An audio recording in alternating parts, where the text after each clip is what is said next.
ইসলামের সবচাইতে গুরুত্বপূর্ণ ব্যাপার হলো নামাজ। নামাজের পরই গুরুত্বপূর্ণ ব্যাপার হচ্ছে যাকাত। আর ইবাদতের বেলায় সাধারণত নামাজের পরে আমরা রোজা বলি, নামাজ রোজা, কিন্তু আসল কথা হচ্ছে নামাজের পরই যাকাত। কোরআনে কারিমে এভাবেই বলা হয়েছে। নামাজ এবং যাকাত এই দুটি জিনিস হচ্ছে ইসলামের প্রধান স্তম্ভ। ইসলামী রাষ্ট্র যদি হয়, যদি দেশটা ইসলামী রাষ্ট্র হয়ে যায়, তাহলে মুমিনেরা যদি ক্ষমতায় আসে তাহলে কি কাজ করবে? আল্লাহ রাব্বুল আলামিন কোরআনে কারীমের মধ্যে বলেছেন, আল্লাযীনা ইম্মাক্কান্নাহুম ফিল আরদি আকামুস সালাত ওয়া আতাউস যাকাত। আমার মুমিন বান্দারা যদি ক্ষমতায় আসে, মুমিনরা যদি ক্ষমতা পায়, তাহলে চারখানা কাজ করবে। কয়খান কাজ? জোরে চিল্লায় কোন কয়খান? প্রথম কাজ, ক্ষমতায় এসেই নামাজ প্রতিষ্ঠা করবে। প্রথম কাজ কি? নামাজ প্রতিষ্ঠা করবে। সে নামাজের কথা বলবো কালকে। 2 নম্বরের কাজ হলো যাকাত আদায় করবে। 2 নম্বরের কাজ কি? যাকাত আদায় করবে। যাকাত বোর্ড গঠন করবে না, যাকাত আদায় করবে। যে সরকার নামাজ প্রতিষ্ঠা করে না, সে সরকারের যাকাত বোর্ড করে যাকাত আদায় করার অধিকার থাকার কথা নয়। সুবিধাবাদ চিন্তাবাদ দিলে তো চলবে না। যাকাতের টাকা নিয়ে অনেক কল্যাণমূলক কাজ, কিন্তু আল্লাহর হুকুম তো সেরকম না। আল্লাহর প্রথম হুকুম হলো নামাজ প্রতিষ্ঠা করতে হবে, তারপরে যাকাত আদায় করতে হবে। কোরআন শরীফ খোলার সাথে সাথে যে জিনিসটা নজরে পড়ে সেটা কি?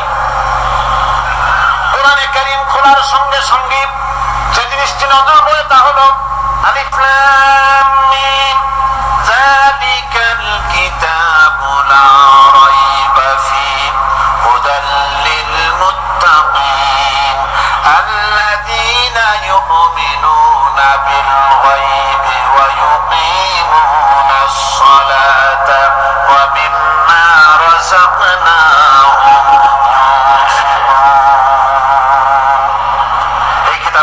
সন্দেহ নাই, মুত্তাকিনদের জন্য কিতাব হিদায়াত, হিদায়াতের জন্য এসেছে।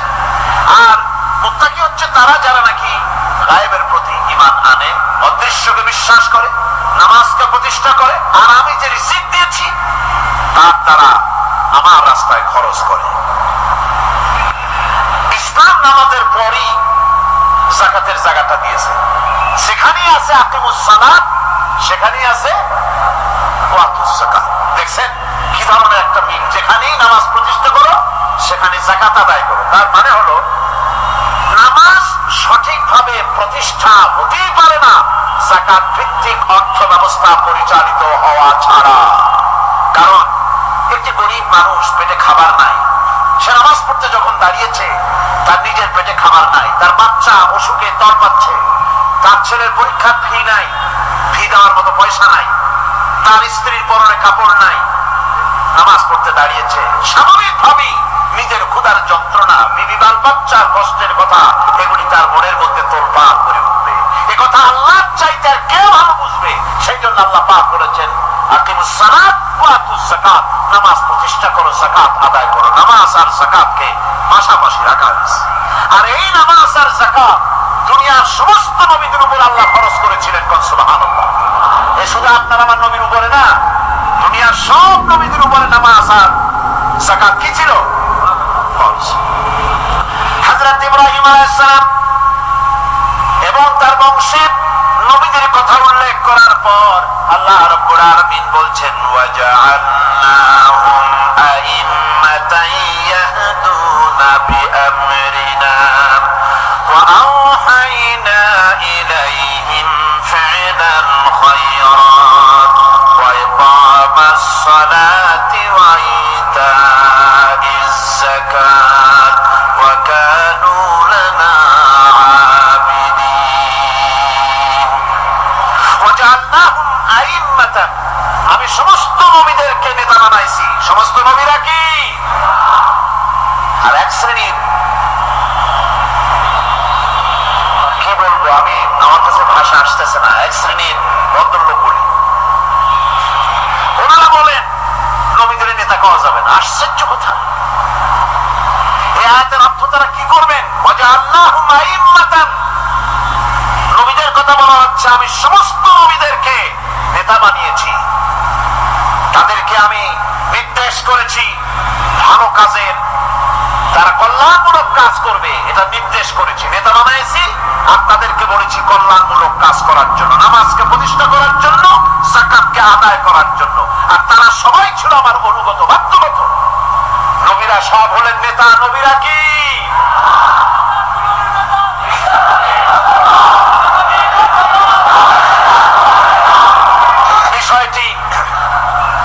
বিষয়টি ওনারা বুঝতে চান না, বিষয়টি ওনারা বুঝতে চান না, তাই নবীকে ওনারা নেতা বলতে চান না। বাংলায় আপত্তি করেন, সাইয়েদেনা বলতে আপত্তি করেন না।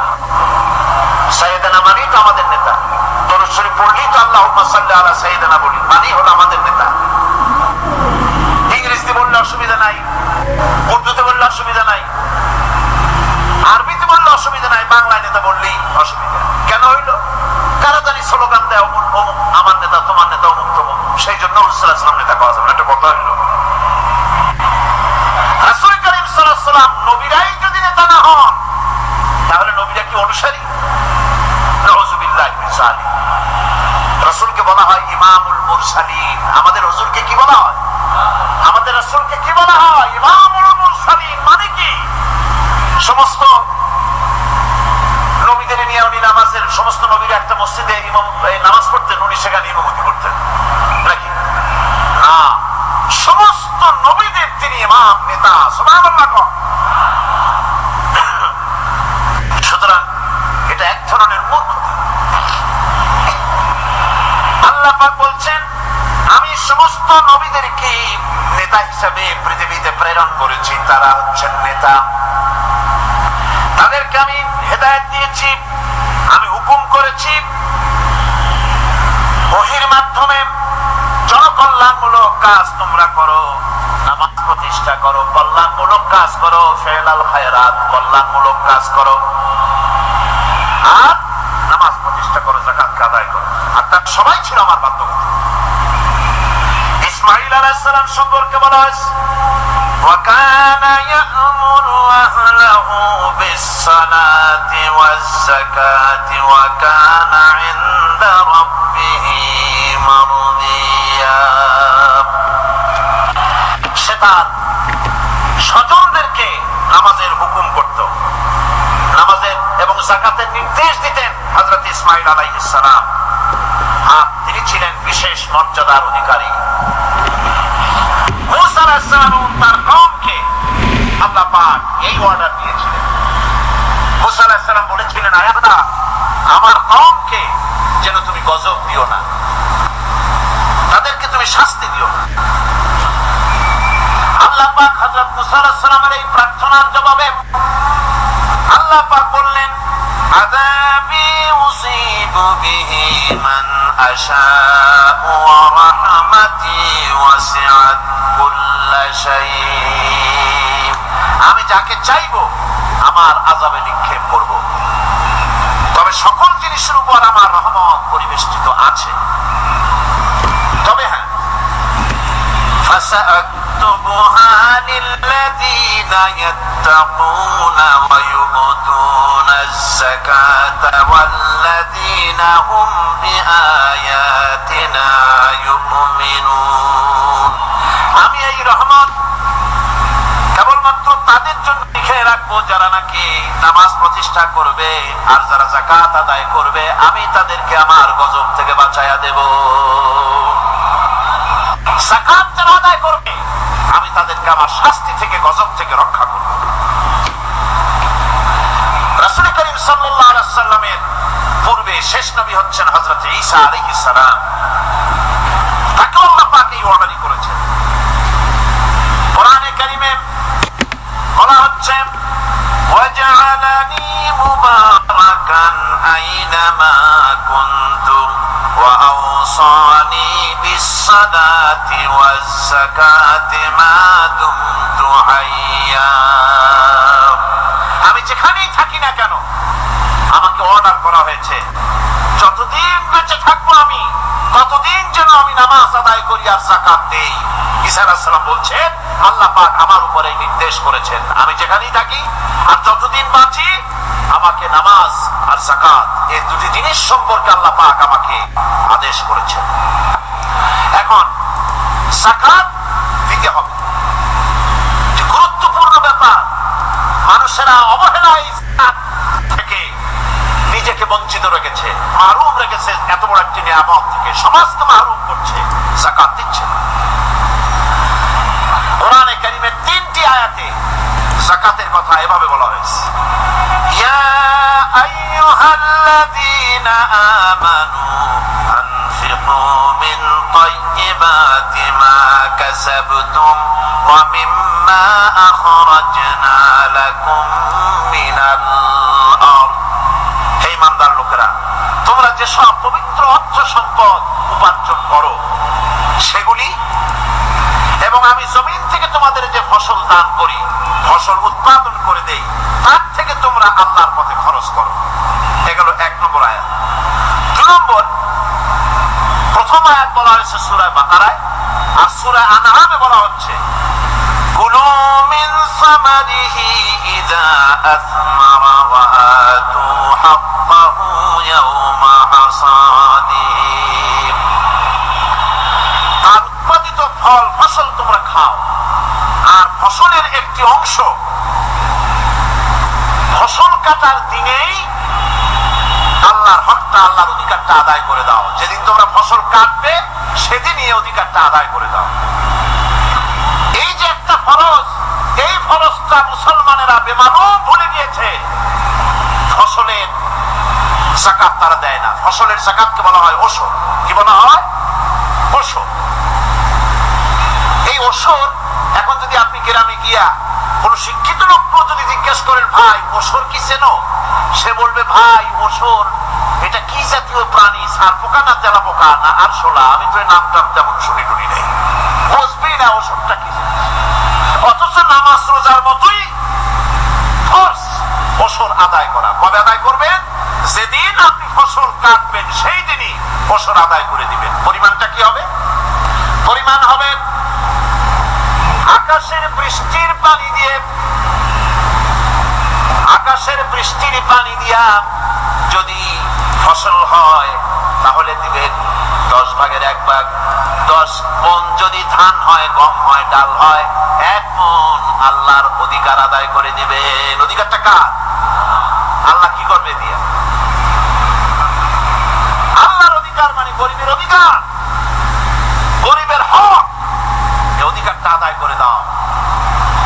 10 মণ হলে কয় মণ? কি হলে? যদি আকাশের বৃষ্টির পানিতে হয়।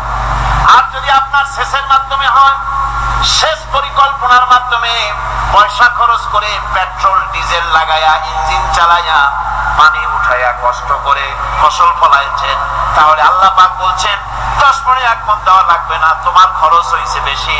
বান্দারে, তোমার উপরে আল্লাহ পাক জুলুম করবেন না, এবার 20 মণ হলে তার থেকে 1 মণ দিও।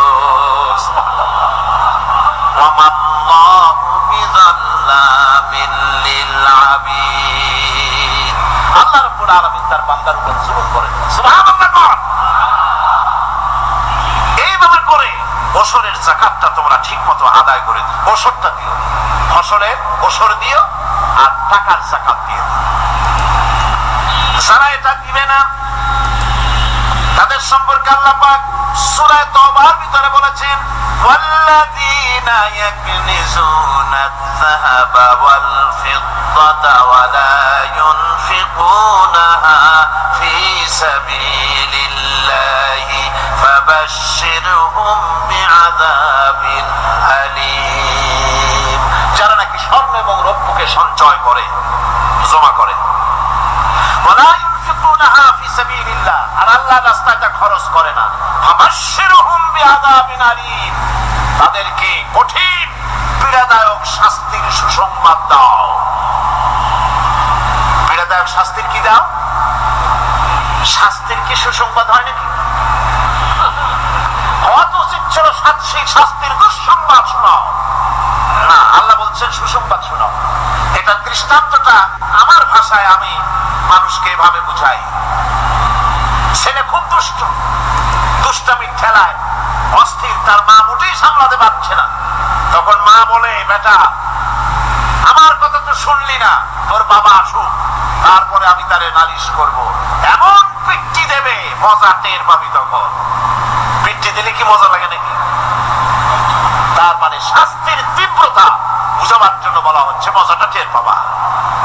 আল্লাহ রাব্বুল আলামিন বলছেন, কঠিন পীড়াদায়ক শাস্তির সুসংবাদ ওদের দাও, সোনা রূপা যারা জমা করে রাখে, যাকাত দেয় না, আল্লাহর রাস্তায় খরচ করে না। সোনা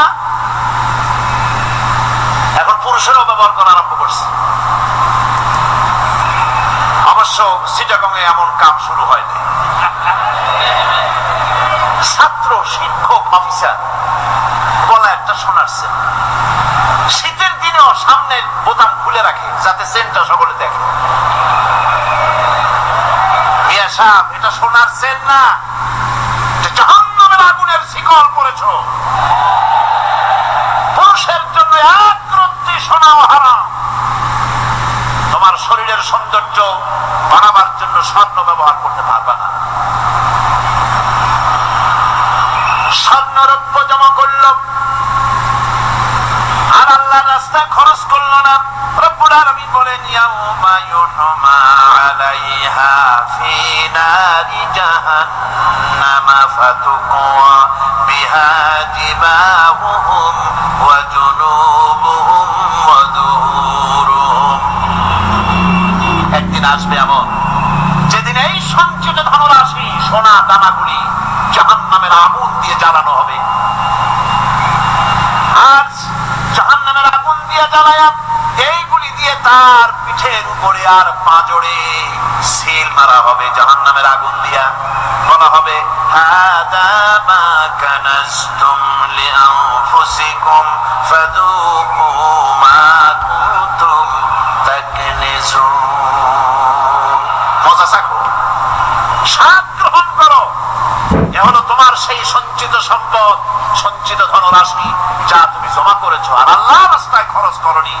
এখন এর শাস্তি গ্রহণ করো। সুতরাং সঞ্চয় জমা করা, সঞ্চয় করা, মাল জমা করা এক শ্রেণীর লোক আছে। আল্লাহ পাক বলছেন, আল্লাযী জামাআ মালান ওয়া আদ্দাদা। মাল জমা করে আর মুছে তেল মাখে। টেলিফোন করে, হ্যালো সোনালী ব্যাংকের ম্যানেজার সাহেব নাকি? বলে, হ্যাঁ, দেখুন তো আমার ব্যালেন্সটা কত। উনি বললেন, বল্টু সাহেব আপনার ব্যালেন্স হচ্ছে 50,77,372 টাকা 79 পয়সা। তখন মোজ ঘষে, আতর লাগায়, তেল মাখে আর মনে মনে আনন্দ হয়, আরো কিছু জমা করতে পারলেই তো কঠিন কোটায় পৌঁছে যাব। আল্লাযী জামা মালান ওয়া আদ্দাদা। মাল জমা করে আর গুনতে থাকে, আল্লাহর রাস্তায় খরচ করে না। আল্লাহ রাব্বুল আলামিন বলছেন, খুয মিন আমওয়ালিহিম সাদাকাতান তুতাহহিরুহুম ওয়া তুযাক্কিহিম বিহা। তাদের অর্থ সম্পদ থেকে যাকাত উসুল করে তাদেরকে পবিত্র করে দাও। যাকাত আদায় করার মানে হলো তার সম্পদ গুলি পাক হয়ে গেল। আলহামদুলিল্লাহ, সম্পদ পাক হয়ে গেল, পবিত্র হয়ে গেল। আর যেই সম্পদের যাকাত দেওয়া হয় না, আল্লাহর রাস্তায় খরচ করা হয় না, তা সম্পূর্ণরূপে অপবিত্র, নাপাক। কি পরিমাণ সম্পদে, সম্পদের নিসাবটা কেমন হবে? নিসাব হবে 52.5 তোলা রৌপ্য। যদি আপনার কাছে থাকে, আপনি বাজার দর হিসাবে যাকাত দিবেন।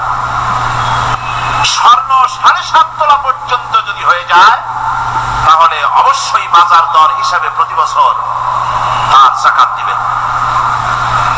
ছাগল যদি 40টা থাকে, যাকাত দিবেন। গরু যদি 30টা থাকে, তাহলে যাকাত দিবেন। যাকাতের মাসলাটা খুবই কঠিন। যেখানে সেখানে গিয়ে জিজ্ঞেস করে এর জবাব পাওয়া কঠিন হয়ে যাবে। এই জন্য মাল পবিত্র করার জন্য, জাহান্নামের কঠিন শাস্তি থেকে বাঁচার জন্য আমি আপনাদেরকে উপদেশ দেব, সাজেশন করব, পরামর্শ দেব একটা বই পড়ার জন্য। বইটা লেখক হচ্ছেন আল্লামা ইউসুফ আল বিশ্বের একজন সাহসী মুফাক্কির ইসলাম, কাতার ইউনিভার্সিটির শরিয়া ফ্যাকাল্টির ডিন, তার লেখা ফিকহুস যাকাত, বিশাল এই আরবি গ্রন্থের অনুবাদ করেছেন অনুবাদ রাজ্যের রাজা। এদেশে ইসলামী আন্দোলনের এই ভূখণ্ডের পুরোধা, ইসলামী আন্দোলনের বর্তমান সব নেতাদের উস্তাদ আল্লামা হযরত মাওলানা আব্দুর রহিম সাহেব রাহিমাহুল্লাহ, আল্লাহ তাকে জান্নাতুল ফেরদাউসের মেহমান বানায় নিকজরে কোন আমিন। তিনি এটার অনুবাদ করেছেন। ইসলামে যাকাতের বিধান, ইসলামে নামটা মনে রাখেন, ইসলামে যাকাতের বিধান। ইসলামী ফাউন্ডেশন বইটা বের করেছে, এত বড় 2টি খণ্ড। এই বইটি আপনারা সংগ্রহ করবেন, ইসলামের যাকাত বিধান বইটি আপনারা সংগ্রহ করবেন মনে করে। এখন যাকাতের নিসাব আমি বললাম, এবার বলবো যাকাতের খাত। আমি যা বলতেছি এগুলি আমার বানানো নাকি? আল্লাহর কথা বলছি। কার কথা? আল্লাহর। যাকাত কোথায় কোথায় ব্যয় করবেন, কারে কারে দিবেন? আল্লাহ রাব্বুল আলামিন বলেন, ইন্নামাস সাদাকাতু লিল ফুকারা'i ওয়াল মাসাকিনি ওয়াল আমিলিনা আলাইহা ওয়াল মুআল্লাফাতি কুলুবুহুম ওয়া ফিল রিকাব ওয়াল গারিমিনা ওয়া ফি সাবিলিল্লাহি ওয়া ইবনিস সাবিল ফারিদাতাম মিনাল্লাহ ওয়াল্লাহু আলিমুন হাকীম। সূরা তাওবার মধ্যে আল্লাহ পাক যাকাত কোথায় কোথায় দিবেন খাতগুলি আল্লাহ বলে দিচ্ছেন। কোন আলহামদুলিল্লাহ। সেখানে সেখানে যাকাত দেওয়া যাবে না। যাকাতের জন্য খাত হচ্ছে 8টা। যাকাতের জন্য খাত কয়টা? 8টা। 8টি খাতে আপনার যাকাতের টাকা আপনি ব্যবহার করবেন, ব্যয় করবেন। প্রথম দিবেন ফকিরদেরকে। প্রথম দিবেন কাদেরকে? ফকির। ফকির কারা? ফকির হচ্ছে নিজের জীবন জীবিকায় অন্যের মুখাপেক্ষী। তারপরে শিশু, এতিম, বিধবা, জীবন চালানো খুবই কষ্টকর, অভাবগ্রস্ত লোক, এরা হচ্ছে ফকির।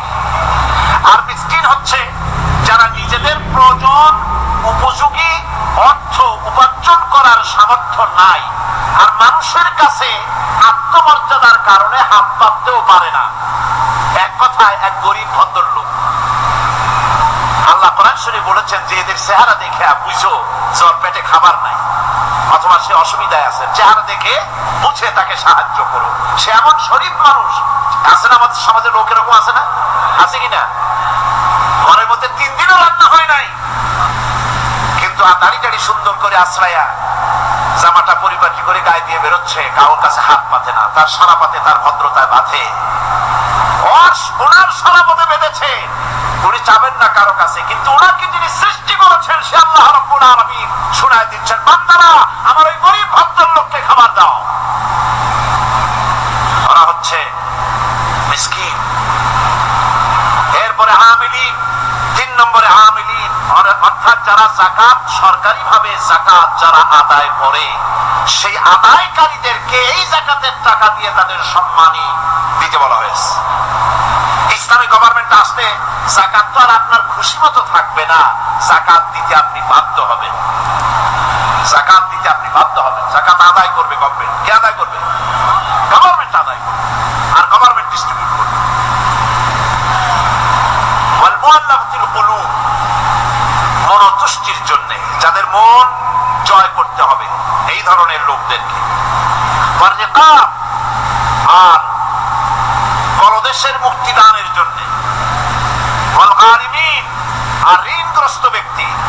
তাও আবার এমন পর্যায়ে যে ঋণ পরিশোধ করতে গেলে যদি তার এমন অবস্থা হয় যে তার কাছে যাকাত দেওয়ার মতো টাকা থাকে না, এরকম অবস্থা যদি হয় তাহলে যাকাতের টাকা থেকে তার ঋণ পরিশোধ করে দেওয়া যেতে পারে। ফি সাবিলিল্লাহ। এরপরে হচ্ছে জিহাদের রাস্তা।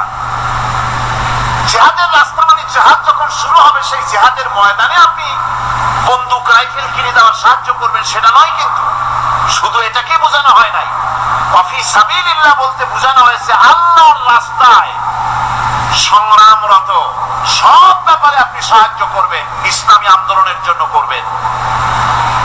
যারা ইসলামের জন্য বইপত্র লেখে তাদের জন্য করবেন, যদি পয়সায় কুড়াতে না পারে সেখানে সাহায্য করবেন।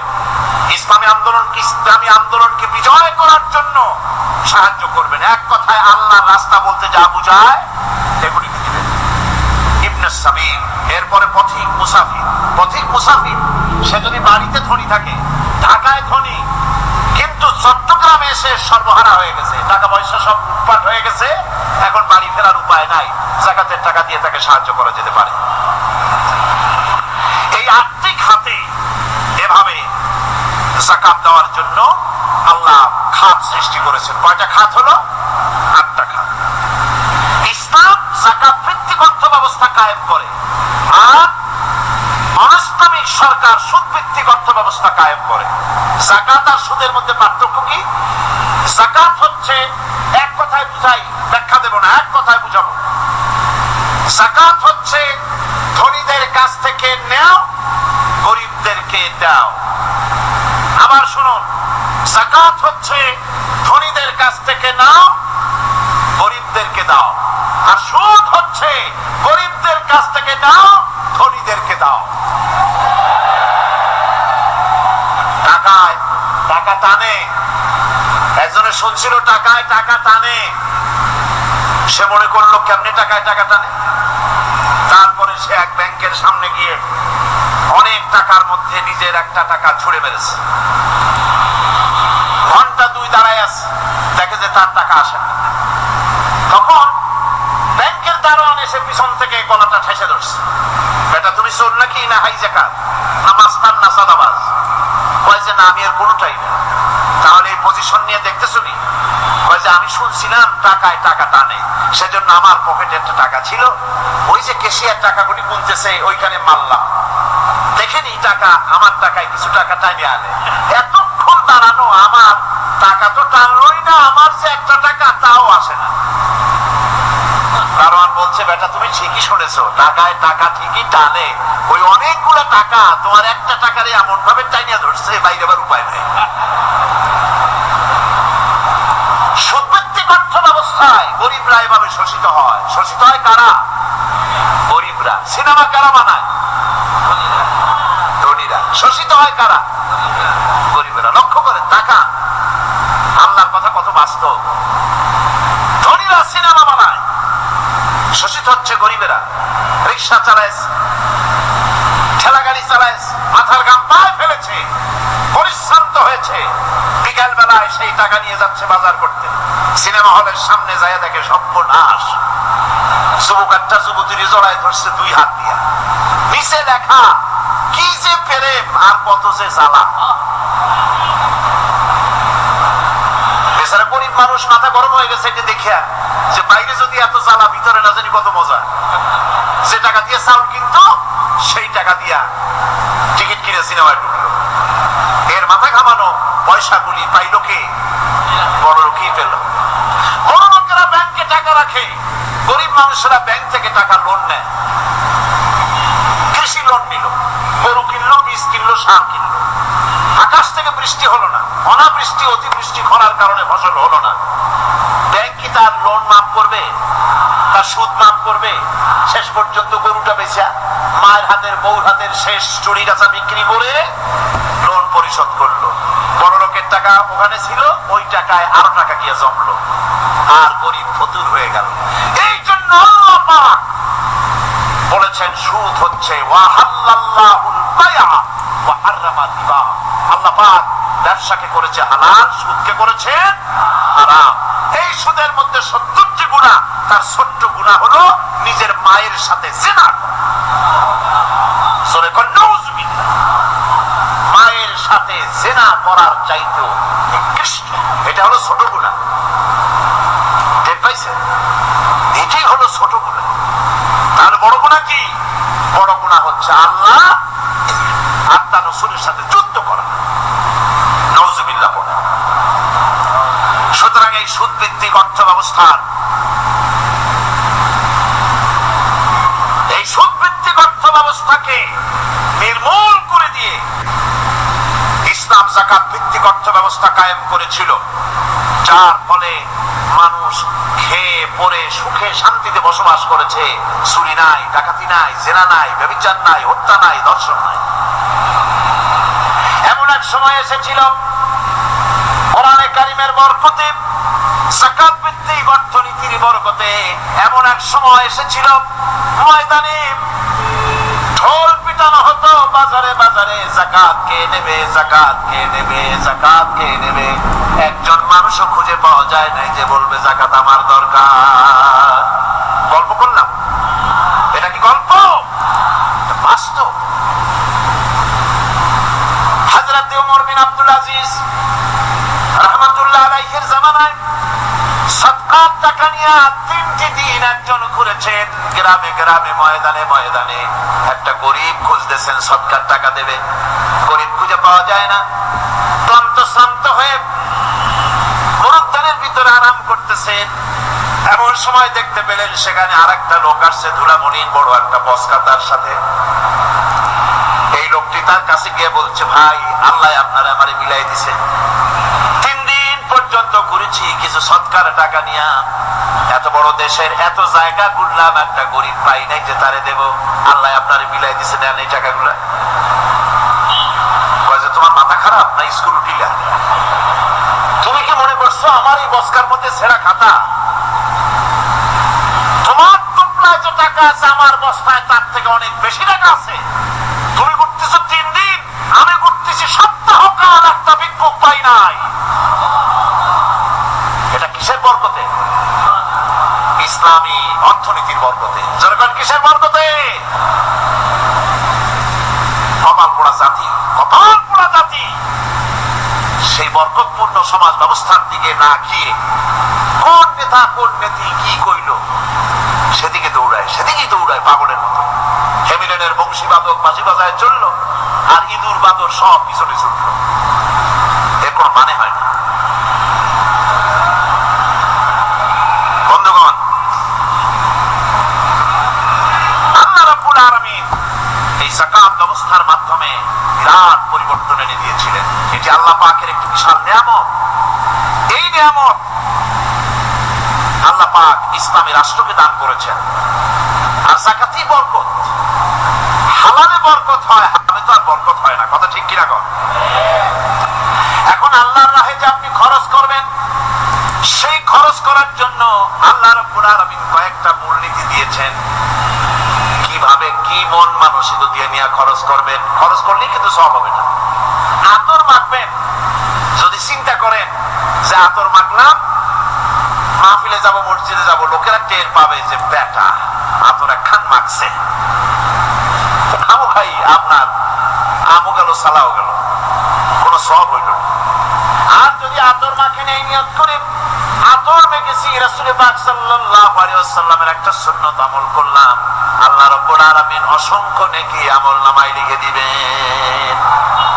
নিয়তের উপরে দারমাদার করছে সবকিছু। এখন আপনি যে খরচ করবেন, সেই খরচটা কিভাবে করবেন, কি মন মানসিকতায় করলে পরে আল্লাহ খুশি হবেন, সেই কথাটি আল্লাহ পাক কোরআনে কারীমের মধ্যে বলছেন। আমি আপনাদের সামনে সেগুলি বলছি। দানটা হতে হবে কেবলমাত্র আল্লাহকে খুশি করার জন্য। মনে রাখেন, এটা হলো এক নম্বর। কি দানটা হতে হবে কারে খুশি? জোরে কোন? আল্লাহ পাক বলছেন, ওয়া তুনফিকুনা ইল্লা ইবতিগা ওয়াজহিল্লাহ। তোমরা যা কিছু খরচ করো তাতে আল্লাহর সন্তুষ্টি লাভ করা ছাড়া মনের মধ্যে অন্য কিছু যেন লক্ষ্য না থাকে।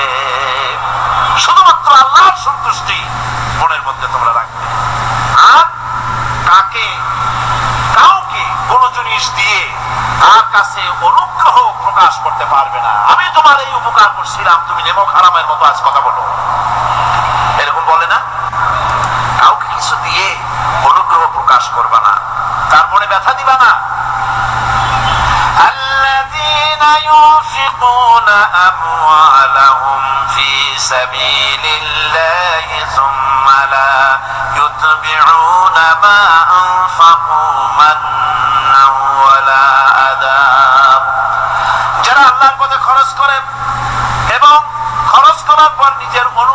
প্রকাশ করে না এবং কাউকেও মনোকষ্ট দেয় না, টাকা দিয়া খোটা দিল না, মনেও কষ্ট দিল না, তাদের জন্য পুরস্কারটা কি শুনুন। আল্লাহ পাক বলেন পুরস্কার হচ্ছে লাহুম আজরুহুম ইনদা রাব্বিহিম ওয়ালা খাউফুন আলাইহিম ওয়ালা হুম ইয়াহজানুন।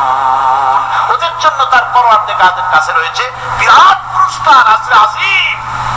এদের জন্য কোনো ভয় নাই, কোনো চিন্তাও নাই, কিয়ামতে ডাইরেক্ট জান্নাতে চলে যাবে। সুবহানাল্লাহ। দানের এত ফজিলত যা ভাই আমি বলে শেষ করতে পারবো না। এত ফজিলত আল্লাহ দানের মধ্যে রেখেছে। ত্যাগেই তো শান্তি, ভোগে শান্তি নাই, মজা কিসে? জোরে কর না, মজা কিসে? ত্যাগের ভিতরেই মজা। এরপরে আল্লাহ পাক বলছেন আল্লাহর পথে 3 নম্বরে হতেছে আল্লাহর পথে যা খরচ করবা বেছে বেছে ভালো জিনিসটা দিও, পয়সা পয়সা ছেঁড়া জামাটা দিও না। পকেটে হাত দিয়া দান করবে, পকেটে হাত দিয়া হাত আর বাইক করে না। কারণ কি? খুঁজে দেখে যে 10 পাই না, 4 না, কম পয়সাটা দেবে, ভালোটা দেবে না। টাকা বের করে ওর মধ্যে ময়লা পচা গন্ধ লাগে, ওইটা দান করবে, আর টাটকা টাকাটা পকেটে রেখে দেবে। এই স্বভাব আমাদের আছে কিনা? কর আছে কিনা? আরে বাবা, টাকা কি আপনি পকেটে রাখতে পারবেন? ওটা দেওয়া লাগবে না? এরে দেন, তারে দেন, কাপড় দেবেনি। আমাদের এই বদভ্যাস আল্লাহ আমাদেরকে মাফ করুন। বলেন আমিন, বলেন আমিন। দান করার সময় বেছে বেছে খারাপটা দিও না, সেরা কাপড়টা দিও না, অখাদ্য কুখাদ্য দান করো না। বিয়ার মজলিস, বিবাহে অনেক লোক দাওয়াত দিয়েছে, বেশি করে রান্না করছে, কম যদি হয়ে যায় বড় মিয়ার ইজ্জত নষ্ট হয়ে যাবে। মেহমান কম আসলো, এখন এই খাবারগুলি না পাইয়া তারপরে গরিবদের দেয়, না পেরে যখন খাবার কেউ নাই তখন গরিবদের দেয়। গরিবদের উদ্দেশ্য করে কিন্তু বানানো হয় নাই। এটা হলো একজনের রুটি খাচ্ছিল, এক কৃপণ বখি রুটি খেতে বসেছে, সিল একটা আসে রুটিতে সুমাল, সুমেরে রুটিটা নিয়ে গেছে। বেচারা পিছনে পিছনে দৌড় আরম্ভ করছে, গালি দিতে দিতে। মন আসছি আর তুই জায়গা পাইলি না। চিলের পিছনে দৌড়াতে দৌড়াতে নদীর পাড়ে চলে আসছে। সিলও দেখে যে আল্লাহ, এমন এক ভিখাদার লোকের রুটি নিলাম, কোন গাছেও বসতে পারি না, তার ঢিলার চালায়। শেষ পর্যন্ত পাশে ছিল নদী, নদীর উপর দিয়া চিল উড়ে ওপার যাওয়া আরম্ভ করছে। বকিল বেচারা দাঁড়াই থাকে, দিলাম ফি সাবিলিল্লাহ, আল্লাহর রাস্তায়। এর তো কোনো মানে নাই। নিজে খেতে না পারে বাসি অখাদ্য কুখাদ্য এগুলি দিতে আল্লাহ পাক নিষেধ করেছেন। দিবা বাইসে বাইসে ভালো জিনিসটা, যেটা তোমার কাছে প্রিয়, ওইটা দিও। তুমি যদি খারাপটা দাও তাহলে আল্লাহ তোমার দেবেন ওই মানে। কিয়ামত আছে না? কিয়ামত ওই মানের পাবা। আল্লাহ পাক বলছেন ইয়া আইয়ুহাল্লাযীনা আমানু আনফিকু মিন তাইয়্যিবাতি মা কাসাবতুম ওয়া মিম্মা আখরাজনা লাকুম মিনাল আরদ। তোমরা যে উপার্জন করেছো, সেই উপার্জনে তোমাদের জন্য যা উপার্জন করেছো তাই, আর মাটির ভিতর থেকে আমি যা তোমাদের জন্য দিয়েছি তার থেকে ভালো জিনিস, ভালো ভালো জিনিস আমার রাস্তায় খরচ করো। এটা কার অর্ডার? আমার অর্ডার। আর খরচ করার জন্য ওয়ালা তায়াম্মামুল খাবিসা মিনহু তুনফিকুন, খরচ করার জন্য বাইসা বাইসা খারাপ জিনিসগুলি খুঁজে বেড়াইও না, ভালো জিনিসগুলি আমার রাস্তায় খরচ করো। আর যতদূর সম্ভব গোপনে দিও, যতদূর সম্ভব দান গোপনে করি। মানুষকে শুনায়ও না অমুক জায়গায় দিলাম, বা মানুষের দেখায় দেখায় দিও না। কোন কোন শহর আছে কোরবানির সময় বিরাট গরু কেনা হয়, সেই গরুর তলায় মালা দিয়া তারপরে শহরে রাস্তায় রাস্তায় ঘুরানো হয়, অমুক মিয়া সাহেব এই গরুটা কোরবানি করবে। এরকম চিটাগং হয় না, অন্য অন্য জেলায় হয়। ঠিক এখানে বেশি তাই। আশ্চর্য কথা।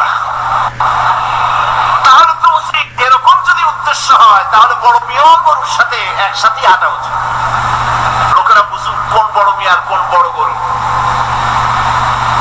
আপনি এটা করলেন কি জন্য? এই কাজটা তো নিন্দনীয় কাজ। আর প্রতিযোগিতামূলক কোরবানি করা, প্রতিযোগিতামূলক 35,000 টাকার গরু কোরবানি করা হলো, মানে না? মানুষকে শোনাইয়া, মানুষকে দেখাইয়া যদি করা হয় কোনো ফল পাওয়া যাবে না। আমার বন্ধুগণ, আল্লাহ রাব্বুল আলামিন বলছেন মানুষকে দেখাবার জন্য দান সদকা করো না। ইন তুবদুস সাদাকাতি ফানি'ম্মা হিয়া ওয়া ইন তুখফুহা ওয়া তু'তুহাল ফুকারা ফাহুয়া খায়রুল লাকুম ওয়া ইউকাফিরু আনকুম মিন সাইয়্যাতিকুম।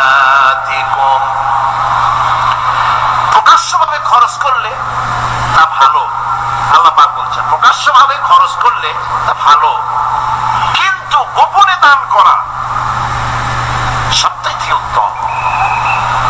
প্রকাশ্যে দান করতে গিয়ে যদি এটা এই জন্য হয় যে আমি দিলে পরে আরো একজন উৎসাহিত হইবে, সমাজ কল্যাণ পরিষদের এত বড় বিশাল মাহফিল, 16 লক্ষ টাকা খরচ হবে, দিলাম আমি 1 লাখ টাকা, এটা শুনাইয়া বলার পর আমার কথা শুনিয়া আরো যাদের টাকা আছে তারা হয়তো 2 লাখ দেবে, এই চিন্তা করে যদি তারগিবের জন্য, উৎসাহ প্রদানের জন্য, ইন্সপিরেশনের জন্য যদি হয়, এই নিয়ত হলে ক্ষতি নেই।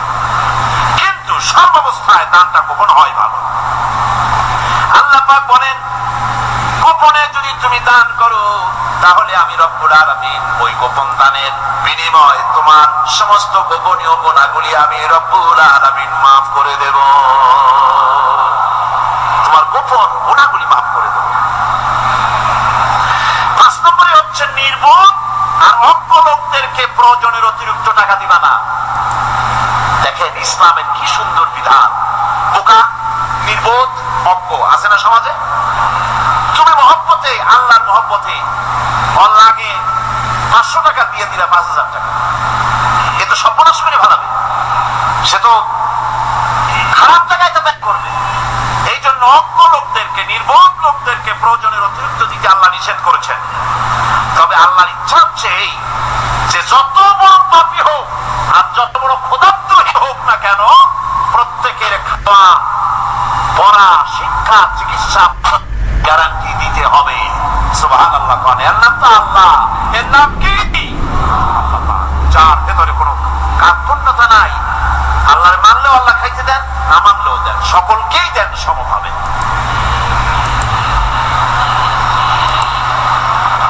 ছয় নম্বরে হচ্ছে কারো প্রয়োজন পূরণের জন্য যদি ধার দেওয়া হয়, যদি কাউকে ধার দেন তা করার জন্য বারবার তাকে টাকাটা দেওয়া যাবে না।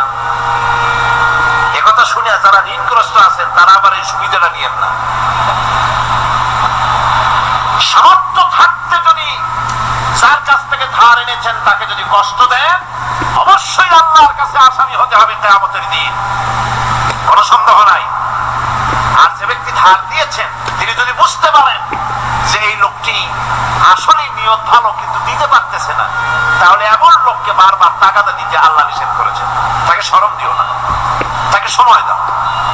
وَإِنْ كَانَ ذُو عُسْرَةٍ فَنَذِرَةٌ إِلَى مَيْسَرَةٍ وَأَنْ تَصَدَّقُوا خَيْرٌ لَكُمْ إِنْ كُنتُمْ تَعْلَمُونَ। ঋণগ্রস্ত ব্যক্তির আর্থিক অবস্থা খারাপ হলে সচ্ছল হওয়া পর্যন্ত তাকে সময় দাও, আর তাকে যদি ক্ষমা করে দিতে পারো সেটা তো অনেক ভালো কথা। আল্লাহ তোমার প্রতি রহম করবেন। যদি ক্ষমা তাকে যদি সে দিতেই পারবে না এমন অবস্থা যদি হয়, তাহলে তাকে তুমি ক্ষমা করে দিও। কিছু সংখ্যক লোক আছে যারা ধার নিয়ে আসলে ফাঁকি দিতে চায়, আছে না এমন সমাজে? না নাই? কিছু লোক আছে ধার নেয়, ভাই দেবো 1 মাসের মধ্যে, কোনো সন্দেহ নাই। 6 মাস যায় তারপরেও দেয় না, অন্য কাজ করে মিটাই, অন্য কাজ মিটায়, কিন্তু এর টাকা পরিশোধ করে না। এরকম লোকও আছে, তারা আল্লাহর কাছে দায়ী হবে। একবার পত্রিকা দেখেছিলাম কার বাড়িতে কার্টুন দিয়েছে, বাড়িতে বিরাট সাইনবোর্ড লাগাইছে কুকুর হইতে সাবধান।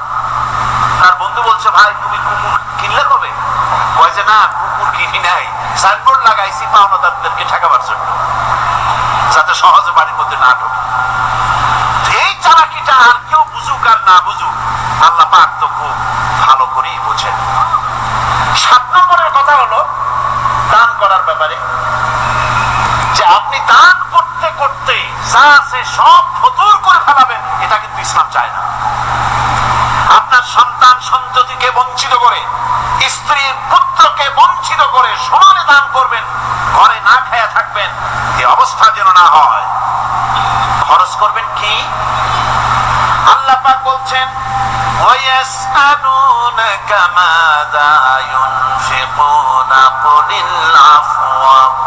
নবী আপনাকে প্রশ্ন করা হয় কি খরচ করব, আপনি বলুন প্রয়োজনের অতিরিক্ত জিনিস যেটা আছে সেটাই আল্লাহর জন্য খরচ করে দাও।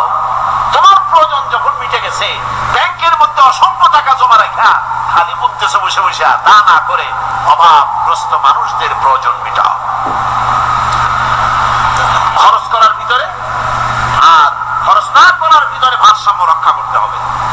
ولا تجعل يدك مغلولة إلى عنقك ولا تبسطها كل البسط فتقعد ملوما محسورا। তোমাদের দানের হাত মুঠায় একেবারে গলার সাথে বেঁধে রেখো না, আবার এমন বেশি ছেড়েও দিও না, কারণ এর ফলে তোমাকে অনুতপ্ত হওয়া লাগতে পারে, তার পূর্ণতাও না হয় আর দ্বিতীয় সময়ের মতো দিয়ে আর সব ফতুর না হয়ে যাও। দুটোর মধ্যে ব্যালেন্স হতে হবে। আর 8 নম্বরের কথা হচ্ছে যে এই দানের উপযুক্ত কারা। আপনি তো যাকাত দিবেন কাদের, সে কথা আল্লাহ বলে দিয়েছে, আগে বলা হয়েছে না? কয়টা খাতে দিবেন? মাশাআল্লাহ মনে আছে আপনাদের। আর এমনি সাধারণ দান সাদকা কাদেরকে দিবেন, উপযুক্ত পাত্র কারা, তার একটা লিস্ট আল্লাহ দিচ্ছে। وبالوالدين إحسانا وبذي القربى واليتامى والمساكين والجار ذي القربى। নিজের পিতামাতা, নিকট আত্মীয়, ইয়াতীম, মিসকিন এবং আত্মীয় প্রতিবেশী তাদেরকে দিবে। আমি কিন্তু এখন যাকাতের কথা বলছি না, মা বাপকে যাকাত দেওয়া যাবে না। এটা হচ্ছে দান, সহযোগিতা করা, ইহসান করা। এই ইহসান মা বাপকে, প্রতিবেশী আত্মীয় যারা, মিসকিন যারা, এতিম যারা, অনাত্মীয় প্রতিবেশী যারা, চলার সাথী, প্রবাসী এবং নিজের চাকর চাকরানি যা কিছু আছে, এই সকলকেই এই সাহায্য করতে হবে, একথা আল্লাহ বলে দিয়েছেন। এবং আমরা যে আয়াত আলোচনা করতেছি সে আয়াতের ভিতরেও এই ফেরেশতা আল্লাহ পাক বলে দিয়েছেন। আল্লাহর রাস্তায় যারা দান করবে তাদের সম্পর্কে আল্লাহ বলছেন এখন مثل الذين ينفقون أموالهم في سبيل الله كمثل حبة। আল্লাহর রাস্তায় খরচ করা এর দৃষ্টান্ত হলো একটা দানার মতো, যেই দানাটা থেকে 7টা ডাল বেরিয়ে গেল। في كل سنبلة 100 حبة। একটা দানা থেকে 7টা ডাল বেরোলো, এক একটা দানে 100 করে দানা হলো, সব মিলাইয়া 700 দানা হয়ে গেল। والله يضاعف لمن يشاء والله واسع عليم।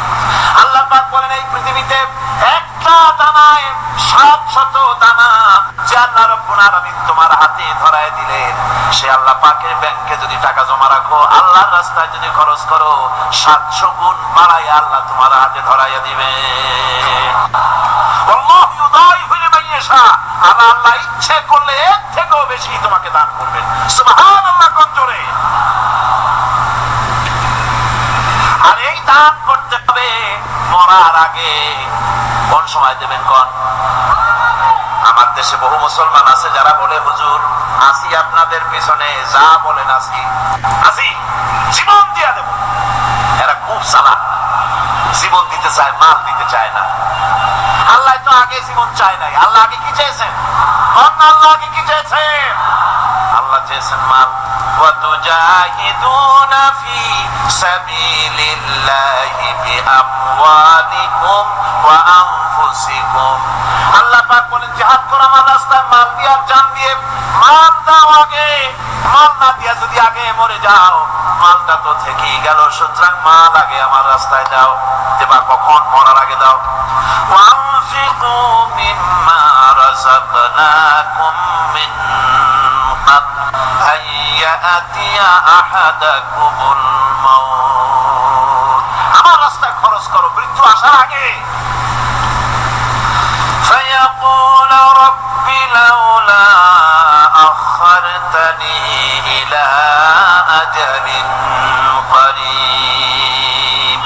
যদি মরার আগে না দাও, মৃত্যুর সময়, মৃত্যু যখন এসে গেল সেই সময় যদি বলো, অনুশোচনা যদি করো, আরে যদি আমি সময় পাইতাম, একটু খানিক যদি সময় দিতে, আল্লাহ একটু সময় আমারে যদি দাও, ফাসাদ্দাকা ওয়া আকুম মিনাস সালিহিন, দান সদকা করব, সব আল্লাহর রাস্তায় দিয়ে দেব আর আমি সালেহ বান্দাদের মধ্যে শামিল হয়ে যাব। আল্লাহ একটু সময় আমারে দাও। আল্লাহ পাক বলছেন ওয়ালা ইউআখিরাল্লাহু নাফসান ইযা জাআ আজালুহা আল্লাহু খাবীরুম বিমা তা'মালুন।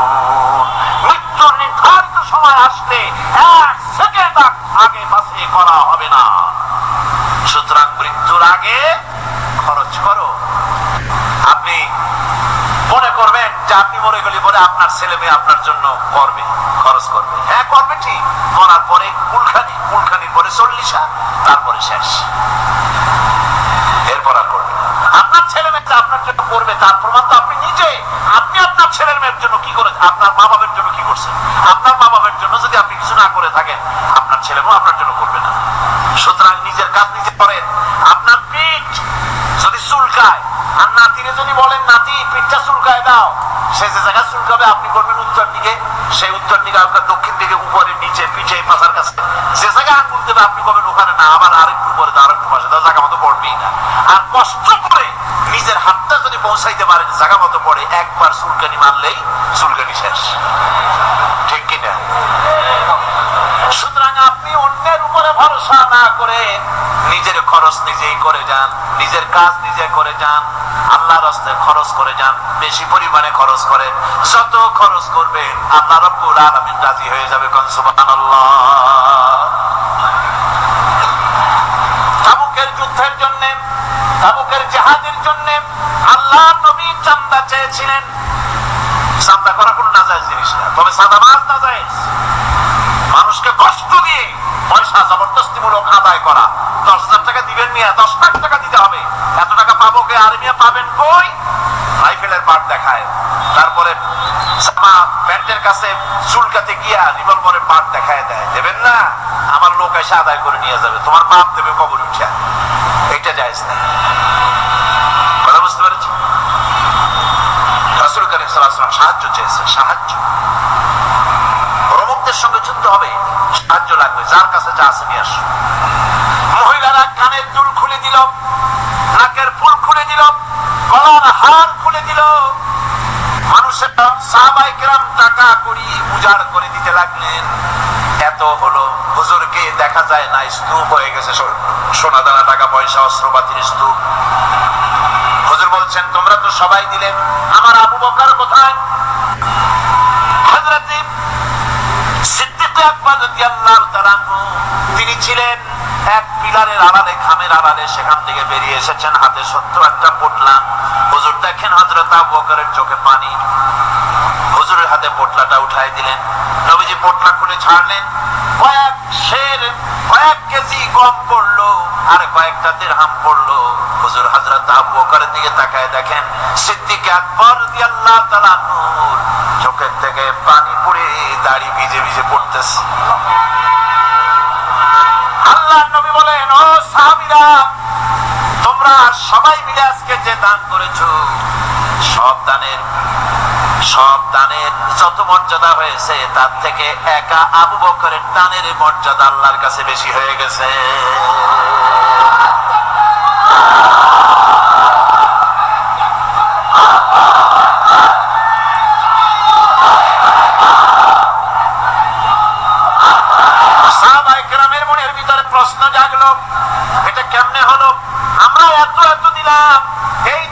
হযরতে ওমর রাদিয়াল্লাহু তাআলা তার জীবনের সঞ্চিত সম্পদের অর্ধেকটা পুরা অর্ধেকটা দান করে দিয়েছিলেন। হুজুর সাহাবায়ে কেরামদের মনের অবস্থা বুঝলেন, প্রশ্ন করলেন তোমরা কে কত দিছো, বাড়ি কত আছে? প্রত্যেকেই বললেন এত দিছি, বাড়ি এত আছে। হযরত আবু বকরের কাছে হুজুর জিজ্ঞেস করলেন আবু বকর কত আনছো, বাড়ি কত আছে? হযরত আবু বকর বলেন ইয়া রাসূলুল্লাহ, আল্লাহ পাকের নামে কসম করে বলি আমি আবু বকরের ঘরে আল্লাহ আমি আবু বকরের বাড়িতে জাগতিক সম্পদ বলতে যা বুঝায় সব এনে রাসূল কারীমের কদম মোবারকে হাজির করেছি। আমি আবু বকরের ঘরের ভিতরে এখন আল্লাহ তাআলা রাসূল ছাড়া কোনো জিনিস বাকি নাই, সব এনে দিয়েছি। আমার ভাইরা, এই জন্য আল্লাহ রাব্বুল আলামিন দানের ভিতরে বিরাট ফজিলত রেখেছেন। সাহাবায়ে কেরাম যদি এরকম দান না করতেন, এভাবে কুরবানি না দিতেন, ইসলাম এই পর্যন্ত আসতো না, ঠিক কি না? ইসলামের জন্য সবচেয়ে বড় অবদান নবীর পরেই সাহাবায়ে কেরাম রিদওয়ানুল্লাহি তাআলা আলাইহিম আজমাইন। এই জিহাদে হযরত আব্দুল্লাহ জুলবাজাদাইন কিছু দিতে পারেন নাই, বুখারী শরীফের হাদিস। কিছু নাই, তিনি লুঙ্গিও আনতে পারেন নাই, ল্যাংট হয়ে তাকে তাড়াই দেওয়া হয়েছিল, ল্যাংট করে। গায়ে জামা নাই, পরনে লুঙ্গি নাই, মার কাছ থেকে একটা ছেঁড়া কম্বল নিয়ে সেই কম্বল পরে আসছিলেন মদিনা মুনাওয়ারায়। তাবুকের যুদ্ধে কোনো চাঁদা তিনি না দিতে পারেন, মনটা বড়ই দুর্বল। তিনি আল্লাহর নবীকে প্রতিমধ্যে গিয়া ধরলেন, তাবুকের দিকে যাচ্ছেন আর প্রতিমধ্যে নবীর সামনে গিয়ে দাঁড়ায় গেছেন, বলতেছেন ইয়া রাসূলুল্লাহ, এই জিহাদে আমি তো কিছুই দিতে পারলাম না, আমার তো কিছু নাই, দেওয়ার মতো কিছুই নাই, কিছুই তো দিতে পারলাম না, শরীরটা ছাড়া আমার কাছে আর কিছুই নাই। হুজুর আপনি আমার জন্য দোয়া করেন, আমি যেন ইসলামের জন্য আমার জানটা দিয়ে দিতে পারি। নবীজি বললেন একটা গাছের ছাল নিয়ে আসো, দেখো পাও নাকি? হযরত আব্দুল্লাহ ঘুরে ঘুরে একটা গাছের ছাল নিয়ে আসলেন। নবীজি ছালটা হাতে নিয়ে হযরত আব্দুল্লাহ জুলবাজাদাইনের ডান হাতে বাঁধে দিলেন আর বললেন আল্লাহ আমি আব্দুল্লাহর রক্ত কাফেরদের জন্য হারাম করে দিলাম। হে আল্লাহ তুমি আব্দুল্লাহর রক্ত কাফেরদের জন্য হারাম করে দাও। হযরত আব্দুল্লাহ কাঁদতে লাগলেন, বললেন হে আল্লাহর নবী, আমি চেয়েছিলাম আমি শহীদ হয়ে যাব, জীবনটা দিয়ে দেব, আর আপনি আমার রক্ত হারাম করলেন, আল্লাহর কাছে দোয়া করলেন, কেমন কথা? হুজুর বলেন আব্দুল্লাহ তোমার জন্য এমন দোয়া করা হয়েছে, এখন যদি তুমি ঘরে বসে জ্বর হয়েও মরো, আল্লাহ রাব্বুল আলামিন তোমার শাহাদাতের মর্যাদা দিয়ে দিবেন। তাবুকের প্রান্তরে যাওয়ার পর রাসূলের কাছে খবর এলো হযরত আব্দুল্লাহ তীব্র কঠিন জ্বরে ভোগার পর তিনি ইন্তেকাল করেছেন। হুজুর বললেন তার জন্য কবর খোঁড়ো। বুখারী শরীফের হাদিসে এসেছে আব্দুল্লাহর জন্য কবর খনন করা হলো। একজন কবরের ভিতরে নেমে দাঁড়ালেন, দুইজনে আব্দুল্লাহর লাশ নিয়ে আসতেছে, একজনের পাশে আলো ধরিয়ে দাঁড়িয়ে আছেন, ছোট্ট টিমটিমে একটা আলো জ্বলতেছে কবরের পাশে। কবরের ভিতরে যিনি দাঁড়ানো তিনি বলতেছেন লাশ যারা বহন করতেছে তোমাদের ভাইয়ের প্রতি আদব করো, আদব করে নিয়ে আসো, মর্যাদার সাথে নিয়ে আসো। কবরে যিনি দাঁড়ায় আব্দুল্লাহর লাশ ধরলেন তিনি আর কেউ নন, তিনি বিশ্ব নবী জনাবে মুহাম্মদুর রাসূলুল্লাহ সাল্লাল্লাহু আলাইহি ওয়াসাল্লাম। আল্লাহর নবী নিজ হাতে হযরত আব্দুল্লাহ জুলবাজাদাইনের লাশ ধরে কবরের মধ্যে শোয়াই দিলেন।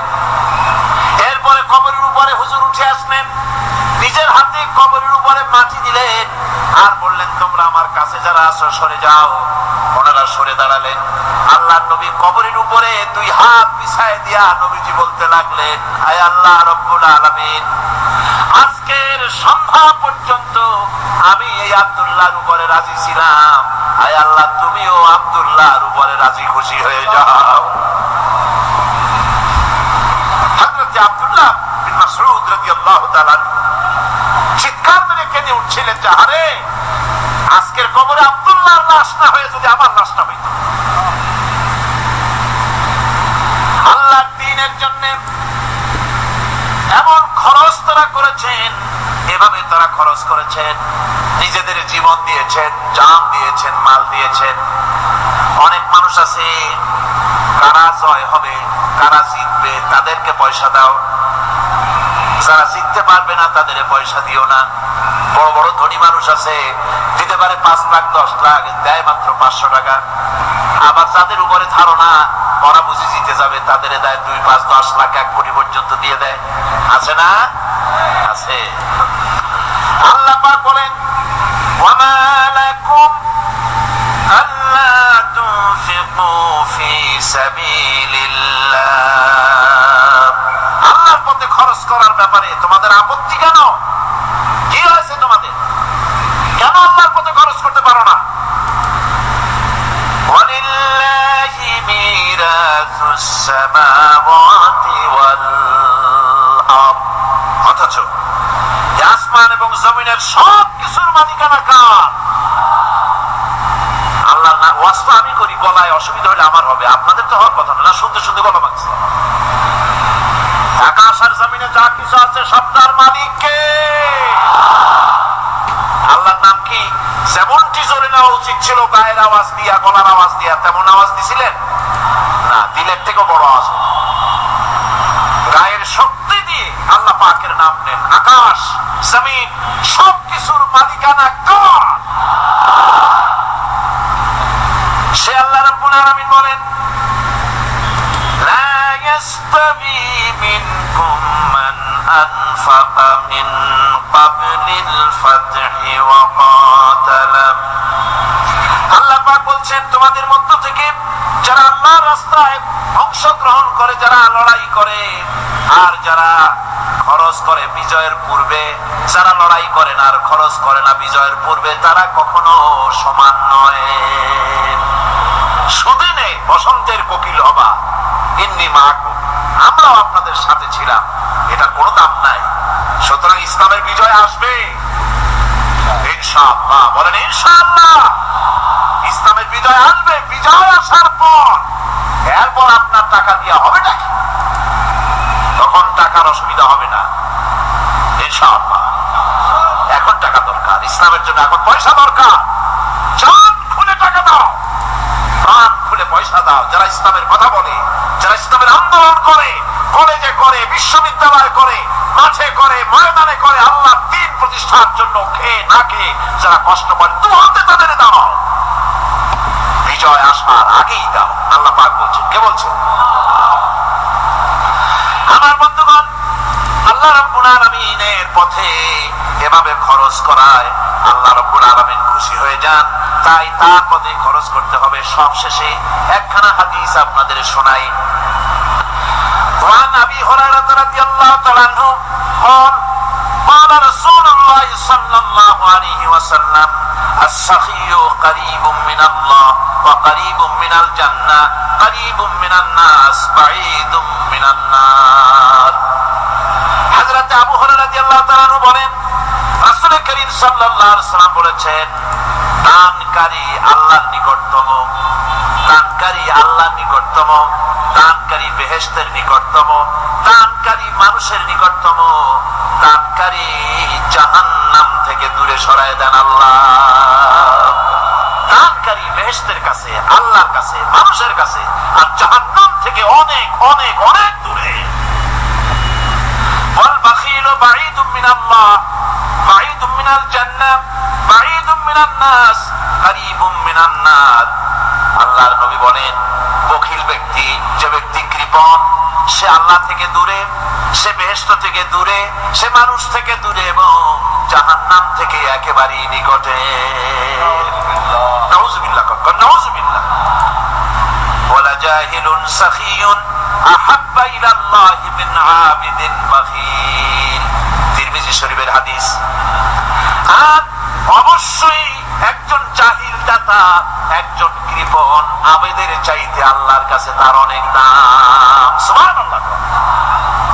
সুতরাং আল্লাহর পথে প্রাণ খুলে আল্লাহর পথে দেওয়ার জন্য মন তৈরি করুন। আল্লাহ যা দিয়েছেন, যেমন জোয়ার, যেমন ভাটি, তেমন জোয়ার। কুয়ার পানি যদি না উঠান, কুয়ার পানি ক্রমান্বয়ে পচে যাবে, নষ্ট হবে। পানি যত উঠাবে কুয়া পানি তত জারি থাকবে। সুবহানাল্লাহ। দিতে থাকবেন আল্লাহর রাস্তায়, দিতে থাকবেন, ততই কল্যাণ হবে, মুক্তি হবে, শান্তি পাবে। মোনাজাতের জন্য বসেন, এক্ষুনি মোনাজাত। মোনাজাতের জন্য দাঁড়ানো ভাইরা সব বসে পড়ে। আল্লাহুম্মা আমিন। রব্বানা যালামনা আনফুসানা ওয়া ইন লাম তাগফির লানা ওয়া তারহামনা লানাকুনান্না মিনাল খাসিরিন। রব্বানা লা তুযিগ কুলুবানা বা'দা ইয হাদাইতানা ওয়া হাব লানা মিন লাদুনকা রাহমাতান ইন্নাকা আনতাল ওয়াহ্হাব। আয় আল্লাহ তাআলা, এই বিশাল জনসমুদ্র নিয়ে তোমার দরবারে হাত তুলেছি পবিত্র মেরাজের রজনীতে। আয় আল্লাহ, তুমি দয়া করে মেহেরবানি করে আমাদের আলোচনা, দুরুদ সালামের সওয়াব আমাদের বিশ্ব নবী, তোমার প্রিয় হাবিব জনাবে মুহাম্মদ রাসূলুল্লাহ সাল্লাল্লাহু আলাইহি ওয়াসাল্লামের রূহ মুবারকে পৌঁছায়া দাও। সমগ্র বিশ্বের মাটির নিচে যত মুমিন মুমিনাত শুয়ে আছেন তাদের আরো আর পরে সওয়াব পৌঁছায় দাও।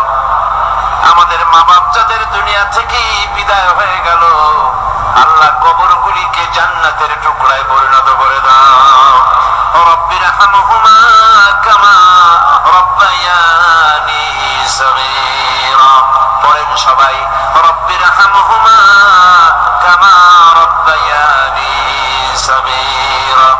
আয় আল্লাহ তাআলা, বহু মানুষ দোয়া চেয়েছি, কতজনের কত কষ্ট। কেউ হসপিটালে আছে, কারো অপারেশন হবে, কেউ বা মরে গেছে, কেউ বা মামলা মোকদ্দমায় আছে, কেউ বা পারিবারিক অশান্তিতে আছে। আল্লাহ, যিনি যেই নিয়তে দোয়া চেয়েছে মেহেরবানি করে সেই নেক নিয়ত তোমার দরবারে কবুল করে নাও। বিপদগ্রস্ত লোকগুলির বিপদ থেকে বাঁচাইয়া দাও। আয় আল্লাহ রাব্বুল আলামিন, এই মাহফিলে লক্ষ লক্ষ জনতা সমুদ্রের ঢেউর মতো চতুর্দিক থেকে আসতে থাকে। তুমি আর তোমার কোরআন আর তোমার রাসূল ছাড়া কোনো স্বার্থ কারো মনে নাই। কাউরে রিক্সা ভাড়া দেওয়া হয় না, ট্রাক ভাড়া, বাস ভাড়া কাউকে দেওয়া হয় না। এক লোকমা খানাও এখানে পায় না, তাবাররুক বা সিন্নি বিতরণও হয় না। আয় আল্লাহ, নিঃস্বার্থ ভাবে এই লোকগুলি যাতায়াত করে। আল্লাহ, তোমার কোরআনের বরকতে সকলকে তুমি গুনাহ মুক্ত করে দাও। আয় আল্লাহ তাআলা, যাতায়াত আসান করে দিও, যাতায়াতের পথে কারো যেন কোনো বিপদ না হয়ে যায়। আয় আল্লাহ তাআলা, বাড়ি ঘর ফালায় আসে, বাড়ি ঘর তোমার ফেরেশতা দিয়ে তুমি হেফাজত করো। রব্বুল আলামিন, মা বোনেরাও কষ্ট করে আসে, আল্লাহ তুমি দয়া করে এ মাহফিলে যারা শরীক হয়, এ মাহফিলে কোরআনের মাহফিলে শরীক হওয়ার কারণে তোমার কাছে একটা দাবি করি। দাবিটা হলো, মেহেরবানি করে সব মানুষকে তোমার কাবা ঘর দেখাও। যারা উপস্থিত হয়েছে সকলকে তোমার হাবিবের রওজায় গিয়া সালাম দেওয়ার তৌফিক দাও। রব্বানা তাকাব্বাল মিন্না ইন্নাকা আনতাস সামিউল আলিম ওয়া তুব আলাইনা ইন্নাকা আনতাত তাওয়াবুর রহিম। সুবহানা রাব্বিকা রাব্বিল ইজ্জাতি আম্মা ইয়াসিফুন, সালামুন আলাল মুরসালিন, আলহামদুলিল্লাহি রাব্বিল আলামিন। ওয়াজআল আখিরা কালিমাতিনা ইনদাল মাউত লা ইলাহা ইল্লাল্লাহু মুহাম্মাদুর রাসূলুল্লাহ। আসসালামু আলাইকুম ওয়া রাহমাতুল্লাহ।